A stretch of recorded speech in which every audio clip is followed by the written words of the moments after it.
একসাথে গড়ি বাংলাদেশ, এটার মধ্যে অনেক কিছু লুকায়িত আছে, সৃজনশীল একটা কথা। এখানে যে বাংলাদেশে যে একটা সাম্প্রদায়িক সম্প্রীতি এটা নষ্ট করে ফেলছে, আমরা এতদিন পর্যন্ত দেখলাম যে সাম্প্রদায়িক সম্প্রীতিটা আসলে বিনষ্ট করে ফেলছে। পাঞ্জাবের জগতে একটি বিশ্বস্ত নাম শাবাব এথনিক ওয়্যার।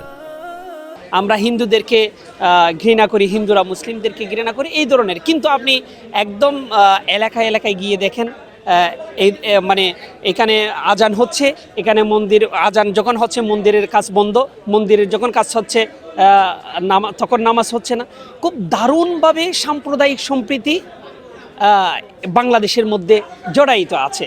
সো আমি যদি বলতে চাই, এই যে সাম্প্রদায়িক সম্প্রীতি যদি বজায় রাখতে হয়, তাহলে এই যে সবাইকে ঐক্যবদ্ধ হয়ে একসাথে গড়তে হবে এই দেশকে। শকুনের নজর থেকে যদি আমাদেরকে বেরিয়ে আসতে হয়, তাহলে যে হাঁ-বুট যেটা আমরা দিতে পারতেছি, এটা একটা সৌভাগ্য যে হাঁ-বুট দিয়ে যে আমরা শুধুমাত্র নেতা না, দেশের সংবিধান সংস্কার করার কিন্তু এটা একটা সুযোগ।